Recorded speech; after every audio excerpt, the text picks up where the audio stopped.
Agri-Challenge,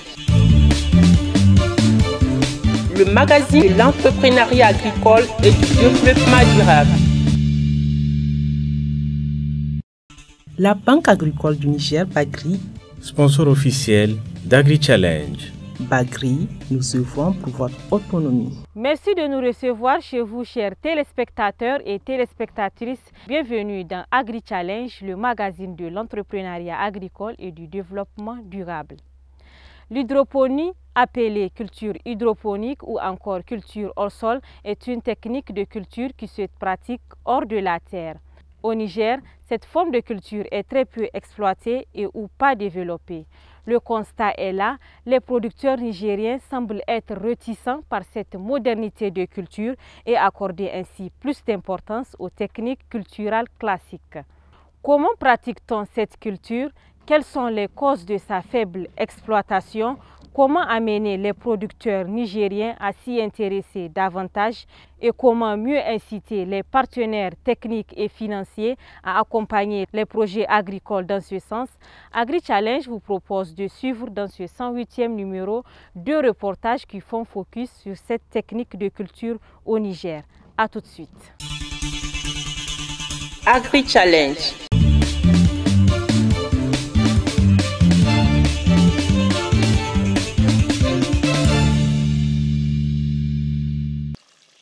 Culture hors sol, culture en bac, les appellations varient selon les termes attribués à l'échelle locale. En termes techniques, on parle d'hydroponie ou de culture hydroponique. Il s'agit d'une culture qui se pratique hors du sol avec des principes de base bien spécifiques. Au Niger, cette technique culturelle n'est pas très répandue. Cependant, des entreprises agricoles ont commencé à s'intéresser peu à peu à la technique avec beaucoup d'enthousiasme. L'agriculture a été une passion pour moi, peut-être dû aux deux parents qui sont agronomes. Après, c'était la maison dans laquelle je vivais. C'était une maison assez grande où j'ai eu l'idée de vouloir développer d'abord de la culture maraîchère pour la consommation à domicile. Voilà.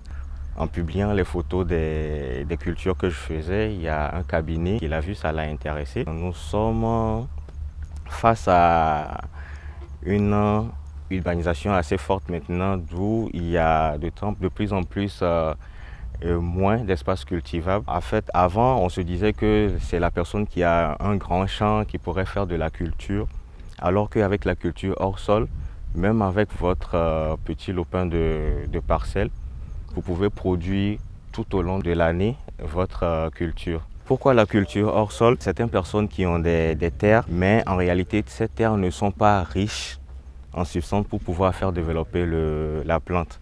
Du coup, la personne ne va pas se dire qu'il a des parcelles qui ne lui servent à rien, mais au contraire, sur ces parcelles-là, il peut développer la culture hors sol. Ecopot est une entreprise agricole spécialisée à la fois dans la culture hors et sous terre et l'agroécologie. Pour réaliser la mise en terre des plants, diverses techniques sont utilisées. Ecopot, c'est une entreprise qui fait de la culture hors sol et qui fait de la culture aussi sur sol. On fait des pépinières, on fait des plantations, on fait des traitements, des aménagements paysagers un peu partout, en ville et hors de la ville. On fait aussi du recyclage, on recycle tout ce qui est contenant pour pouvoir faire des productions de plants potagers ou des arbres fruitiers aussi. Il y a des plants aromatiques aussi qu'on produit toujours dans des contenants. Les contenants peuvent être des contenants durs comme des seaux ou ça peut être des contenants en plastique molle comme des sachets de ciment comme vous voyez. Ça peut être aussi des petits sachets dans lesquels on fait le début des semis et après on va commencer à les transplanter en fonction de la taille du plant, on lui change de contenu. Cette forme de culture requiert de la technicité et l'association de matériel spécifiques. Ainsi, pour la développer, des éléments nutritifs sont envoyés à la plante qui prélève ceux qui lui sont nécessaires. Au préalable, un travail minutieux doit être accompli pour réussir cette culture. La culture hydroponique est une culture qui se fait en hors sol, on va dire. On doit changer la structure, le substrat dans lequel on fait la production. Au lieu de le faire comme d'habitude en plein sol, on peut le faire dans un récipient. Ça nous permet d'éviter beaucoup de maladies qui sont contenues dans le sol, mais aussi ça nous permet d'économiser de l'eau. Il y a plusieurs types de cultures hors sol. La culture hors sol standard, c'est quelque chose qui se fait sous serre, pas à l'air libre comme on est ici. Donc il faut protéger les plants de tout genre de contamination d'insectes ou de virus, de bactéries et tout ce qui va avec. Et là, ça se fait aussi dans des substrats qui s'appellent des fibres de coco. On peut faire dans la laine de roche aussi. On peut faire ça dans du sable. Mais c'est des choses, le substrat doit être inerte. Genre, ça ne doit pas réagir. Ça ne doit pas se décomposer. Et après, maintenant, c'est à vous d'apporter tout ce dont le plant ou la plante a besoin. C'est à vous d'apporter ça pour qu'elle puisse grandir. Mais ici, nous, ce qu'on pratique, on utilise le sable et on utilise du compost et d'autres substrats pour alléger, puisqu'il faut alléger le substrat pour pouvoir dire qu'on est en hydroponie. L'irrigation est régulière, mais on fait ça dans le sable et avec du compost, c'est pour éviter d'utiliser des produits chimiques ou des engrais chimiques pour faire développer les plants. Il existe en effet toute une combinaison de matériel et équipements adaptés, et cela y compris les étapes à respecter pour professionnaliser la méthode en hors terre. Ça, c'est une pépinière de tomates. Donc, c'est couvert avec le plastique IV qui est contre le rayon du soleil. Ça diminue carrément 60% la chaleur, le rayon du soleil. Donc, ça, c'est les filets anti-insectes. C'est contre les insectes et les parasites, tout ça là, contre les attaques des insectes, ce qui est les lézards, les fourmis, tout ça là, ça les protège, les plantes. Dedans, ça c'est les plaques alvéoles, ça c'est les troupes de coco. On a sémé des tomates. Ça c'est une bâche blanche. Ça permet à la plante d'avoir de la lumière. Et aussi contre les insectes, les fourmis, on contrôle la température, le pH mètre et le degré. Maintenant ça fait 28 degrés, c'est bon. Donc ça monte, ça descend. Ça c'est quand on est dans la pépinière, à l'ombre. Peut-être une fois dehors, ça peut changer. Ah oui. Agri Challenge. Ici, c'est le compost bio. Oui, c'est notre compost bio ici. Voilà. C'est ça.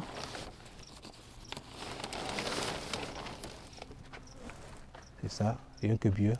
C'est fermé, c'est fermé totalement. C'est un appareil qu'on a mis directement qui va piger l'engrais pour donner de la serre pour les plantes. C'est dedans qu'on remplit ça. Ça fait 1000 litres. Oh oui. Et là, c'est uniquement l'eau. Là, maintenant, dedans, c'est l'ombrière. C'est l'ombrière qui est là. Donc, ça nous permet de contrôler le degré de la température. Et là, dedans, on est à 26. Donc là, ça reste, il y a d'autres équipements encore qu'on doit installer, comme des brumisateurs. Okay. Ça, c'est les brumisateurs. Ça permet aussi de contrôler la température la serre. Voilà. Ça, c'est les fibres de coco. C'est le substrat pour la culture hors sol. Voilà. C'est ce qu'on utilise pour le hors sol. Oui.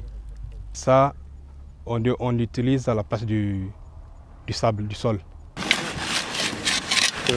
Si la technique employée rend la culture hydroponique un peu complexe dans sa pratique, le coût de la production constitue également un problème.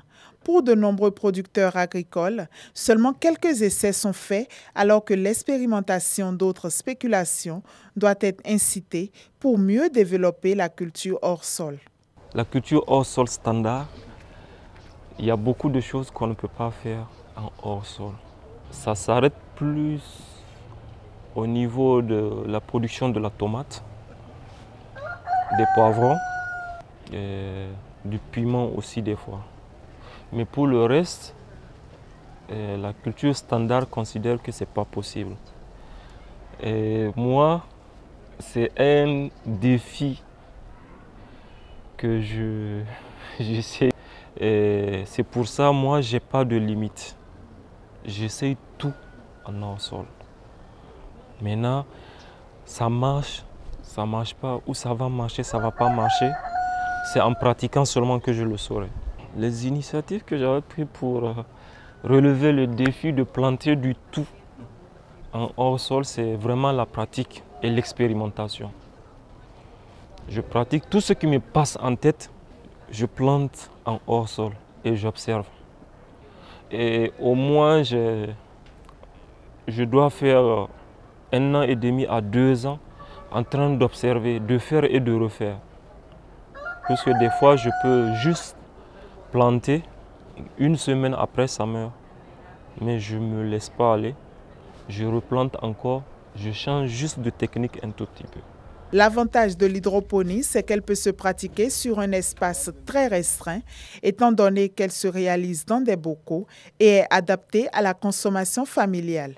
Pour Abdelaziz Moukeila, ce type de culture est à encourager. Au Niger, je veux parler sur les clients que peut-être j'ai encadrés, on va dire, et les gens aussi que j'ai poussé à faire cette pratique-là. C'est des gens qui manquent d'espace aussi comme moi, et des gens qui ont des fois la maison en pavé ou bétonné. Donc ils n'ont plus de sol où planter directement. Donc ils me disent qu'ils veulent planter, mais il n'y a pas d'endroit. Je dis, ah, l'alternative est là. On fait dans des pots, vous déposez. Vous aurez une maison verte et aussi vous allez produire tout ce que vous voulez manger. Donc, il n'y a plus de raison de dire que ah, je n'ai pas d'espace pour faire ou quelque chose comme ça, quoi. Mais il y a des gens quand même qui me disent qu'ils ont essayé de faire des serres et de faire la culture hors sol. Maintenant, après, on sait que les gens n'aiment pas trop travailler avec les techniciens. Et si on entreprend quelque chose et qu'on échoue dedans, de toutes les façons, l'entreprise, c'est de l'échec. Mais il faut persévérer. Donc, si on échoue, et qu'on n'a pas de patience ou qu'on ne persévère pas, on abandonne. Alors que si on commence avec un technicien, il va vous prévenir que ce n'est pas sûr que ça va marcher. On va essayer, réessayer et encore réessayer jusqu'à ce que ça marche. Agropole a eu la chance d'être financièrement accompagné par un cabinet, ce qui a permis à l'entreprise agricole de booster ses activités et de les étendre sur une superficie de près d'1 hectare. J'avais commencé de façon traditionnelle, sans pour autant utiliser beaucoup des équipements qui consistent au fait à réaliser la culture hors sol. Avec le cabinet, il m'a demandé quels sont les différents équipements nécessaires avec lequel on pouvait commencer sur une petite échelle et puis voir l'impact que ça aura sur la production.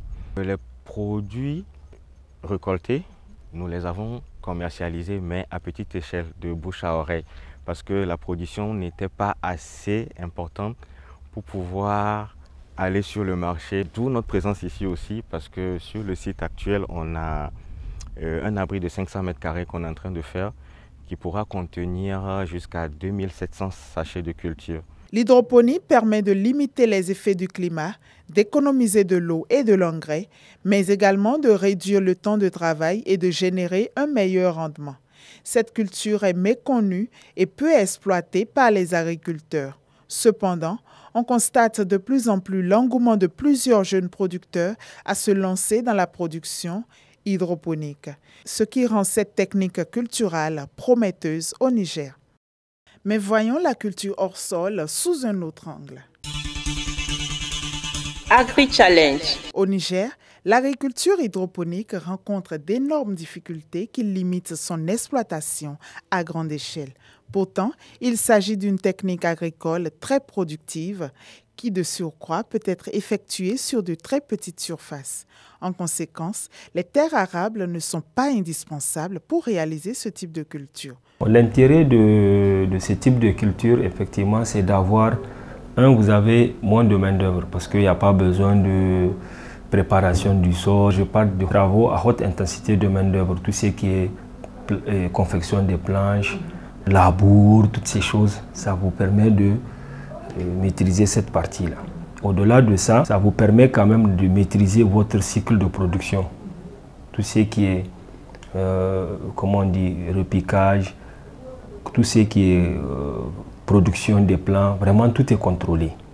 Voilà. Et au-delà de ça, peut-être ce que je vais ajouter à ce niveau, ça vous permet aussi de maîtriser les attaques, les maladies au niveau des plantes, avec souvent de très hauts rendements. L'hydroponie exige des techniques spécifiques et un investissement considérable pour une bonne intensification de la culture et un meilleur rendement. C'est une culture, effectivement, la mise en place du premier dispositif est très onéreuse. Elle demande quand même beaucoup de financement parce que vraiment c'est des technologies de pointe.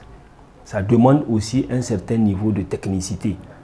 Ce n'est pas tout le monde qui peut directement se lancer dans ce type de culture. Bien que y a des concepts urbains d'agriculture hors sol qui sont accessibles au foyer. Ça, ce sont des petits bacs. Même vos pots de fleurs là, que vous avez à la maison, on peut considérer que c'est de la culture hors sol. Mais tout ça, c'est à petite échelle. Parce que imaginez quelqu'un qui veut produire 1 hectare en hors sol. Il est obligé d'avoir une technologie qui est déjà avérée, qui marche très bien. Mais à grande échelle, ça demande quand même un financement assez colossal parce que là, vous serez obligé d'avoir un système d'irrigation de pointe parce que ça demande beaucoup de fertilisation. Vous serez obligé d'avoir un substrat qui est déjà adéquat, que ce soit stérile, fibre de coco ou autre chose. Vous êtes obligé d'avoir, dans certains cas, en particulier ici au Niger, d'avoir quand même soit une ombrière ou bien une serre qui va vous permettre de maîtriser les attaques au niveau de vos plantes. Outre la technicité et les ressources financières nécessaires au développement de la culture hors sol, le manque d'informations sur ce mode de culture constitue également un frein pour de nombreux producteurs agricoles.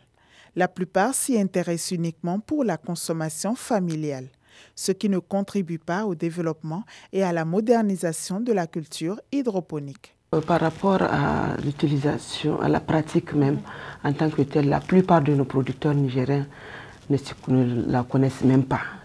Ou même s'ils la connaissent, ils n'arrivent pas à avoir vraiment la confiance pour dire que vraiment cette technologie innovante là, je vais l'essayer et par comment. Ils n'ont vraiment pas une maîtrise de la pratique en fait. Pour les partenaires financiers, du moment où l'activité n'est même pas développée, vraiment je ne vois pas comment ils peuvent essayer d'accompagner. Mais si je prends le cas de l'agriculture hors sol que nous avons eu à présenter au salon de l'agriculture, effectivement il y a des partenaires qui nous ont approchés pour dire qu'ils veulent nous accompagner.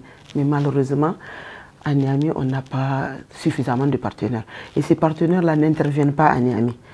Ce qui fait que ils ont bien voulu, mais malheureusement, ça ne fait pas partie de leur zone d'intervention. Et voilà pourquoi on avait laissé tomber. Sinon, on a voulu vraiment le vulgariser à grande échelle pour pouvoir vraiment aider nos producteurs, surtout qu'à Niamey, vous connaissez que les terres agricoles sont en train d'être occupées par la démographie, l'urbanisation poussée. La vulgarisation de la culture hors sol au Niger fait qu'elle a commencé de plus en plus à gagner du terrain en milieu urbain. Le ministère de l'Agriculture a initié des mesures pour accompagner des projets agricoles hydroponiques, sans succès. Pour le cas de la région de Niamey, nous, on a commencé l'expérimentation. Et il y a quelques rares producteurs qui se sont intéressés à faire la pratique. Surtout avec la production des plantes aromatiques. Et après, il y avait même des dames qui nous ont sollicité à leur implanter les tables pour pouvoir faire la production et faire vraiment le panier de la ménagère à la maison, quoi. À un certain moment, on avait le soutien du ministère pour pouvoir vulgariser. On nous a même demandé d'élaborer des dossiers de micro-projets pour acquérir des financements. Mais là, malheureusement, il n'y a pas eu de suite. On n'a pas eu de suite. On essaie seulement de le faire à notre niveau pour montrer à nos producteurs qui viennent de temps à autre pour demander l'appui conseil à notre niveau. Rabani Garba a présenté un mini-champ hydroponique sur table lors du salon de l'agriculture, de l'hydraulique, de l'environnement et de l'élevage, Sahel, Niger, en 2019, ce qui lui a permis d'élargir son activité agricole qui est en plein champ. Cette initiative est à honorer. J'ai présenté une exposition au niveau du salon de l'agriculture 2019 où nous avons gagné un prix, du meilleur prix d'innovation agricole de la part du Conseil de l'Entente, 1 million. Et nous avons présenté de la menthe sur table qui a bien donné et qui est vraiment rentable si les gens s'y adonnent. Avec ce prix-là, j'ai financé mon jardin où je fais un forage et j'ai actuellement une plantation de 200 pieds de papayer variété Maradona et qui sera encore plus rentable. Et parallèlement encore, je continue avec le hors-sol. Mais c'est une activité très lucrative si les gens s'y mettent. Parce que maintenant, au niveau du hors-sol, c'est-à-dire c'est une agriculture que je dirais qui supprime le sol. C'est-à-dire même si vous n'avez pas la terre, vous pouvez produire en hors-sol. Et maintenant, voilà un exemple où, si par exemple ici avec le poivron, vous pouvez récolter à tout moment. Et vos plantes sont bien protégées. Et vraiment, il n'y a aucun problème. Et l'irrigation, c'est à volonté. Produire des aliments issus de l'agriculture hors sol est une solution pour consommer des produits bio. Mais cela est plus adapté sur une petite superficie. La culture hors sol, réellement, si on veut aller dans un cadre purement agronomique, c'est une culture qui n'est pas bio parce que l'intérêt, c'est de produire. Au niveau production, il faut forcément mettre des engrais dans l'eau qui alimente les plantes parce qu'elles sont dans un substrat. Donc, elles n'ont pas à manger. Et c'est dans l'eau qu'on ajoute ces différents substrats minéraux pour l'alimenter. Maintenant, au-delà de ça, il y a aussi les traitements qu'il faut faire, toutes ces choses-là. On peut le faire en bio, mais vraiment les rendements sont assez faibles. Et vu le coût de l'investissement de départ, moi je conseillerais aux gens de ne pas se lancer dans une culture hydroponique ou disons en bio directement. C'est très compliqué à gérer et surtout à grande surface. Les techniques de production, le fonctionnement du dispositif et le coût de production élevé rendent la culture hors sol exigeante. Des soutiens de la part des institutions et des acteurs de l'agriculture nigérienne pour donner un coup de pouce et rendre cette technique accessible à tous sont vivement souhaités. C'est une culture qui demande de la technicité. Ce n'est pas n'importe qui peut aller directement dire qu'il va faire de l'agriculture hydroponique ou de l'agriculture hors sol. Parce que ça demande un certain niveau de technicité. Même après les formations, peut-être certains ont bénéficié de formations sur des petites techniques qu'ils peuvent faire à la maison, dans des sacs. Il y a des projets qui ont promu ça, comme le PROMAP, les cultures en sac. Et il y a aussi l'État, à travers certains de ces programmes, qui ont aussi accompagné la production en bac. Ça, c'est faisable. Mais à grande échelle, dire à un producteur d'aller en hors-sol, donc c'est assez compliqué quand même pour nos producteurs de rentrer directement dans ce type de dispositif de production hors sol. On a vu l'exemple d'un Malien que tout le monde pratiquement essaie de copier, mais lui, il a investi plus de 200 millions dans ses équipements pour juste produire de la tomate, du melon, des concombres. Mais aujourd'hui, dire que je vais investir 1 million, 2 millions dans un petit dispositif pour me permettre de gagner 10 millions, c'est pas, le ratio n'est pas là. Si on veut réellement faire ce type de culture, vraiment, il faut aller sur des équipements de très bonne qualité, sur une technique qui marche très bien et d'avoir un système de contrôle qui va nous permettre de pouvoir rentabiliser notre investissement de dépôt. Pour que une technologie puisse être adoptée par les gens, il nous faut des champions. Donc il nous faut 1 ou 2 personnes qui ont réussi. Un exemple à montrer. Maintenant, c'est de là que nous allons capitaliser sur cet exemple-là pour avancer. On peut aussi capitaliser sur des techniques qui ont été faites par des privés, par un certain nombre de personnes, qui n'ont pas marché. Et ça aussi, c'est des arguments de capitalisation. Pour un départ, il faut d'abord capitaliser ce qui est là, ce qui a été fait. S'il y a des exemples qui ont marché, voir le coût d'investissement, faire quand même tout ce calcul autour de ça, et réellement avoir une stratégie pour accompagner les producteurs qui veulent se lancer dans la production hors sol. Agri-Challenge. Pour encourager les producteurs, il faut d'abord faire des démonstrations, poursuivre la sensibilisation et essayer de vulgariser la pratique à leur endroit. En ce moment-là, c'est sûr que les partenaires aussi vont s'intéresser à la question. Et vous allez voir, je pense que ça pourrait résoudre énormément notre problème si je prends le cas particulier de notre région. Surtout qu'en hors-sol, on a vraiment des rendements nettement supérieurs à la production traditionnelle que nous connaissons. Mis à part les systèmes et coûts de production qui sont indispensables dans le développement de l'hydroponie, il existe également d'autres éléments. En effet, la fibre de coco, la laine de roche ou encore le sable lavé sont les types de substrats qui conditionnent la bonne réussite de la culture hors sol. C'est pourquoi il est important de bien choisir le substrat qui convient à la plante cultivée. Malgré le nombre de plus en plus croissant d'entreprises s'intéressant à la culture hydroponique, des efforts restent encore à fournir pour son développement au Niger. Agri-Challenge. Chers téléspectateurs et téléspectatrices, c'est l'essentiel de ce 108e numéro d'Agri-Challenge que je vous remercie d'avoir suivi.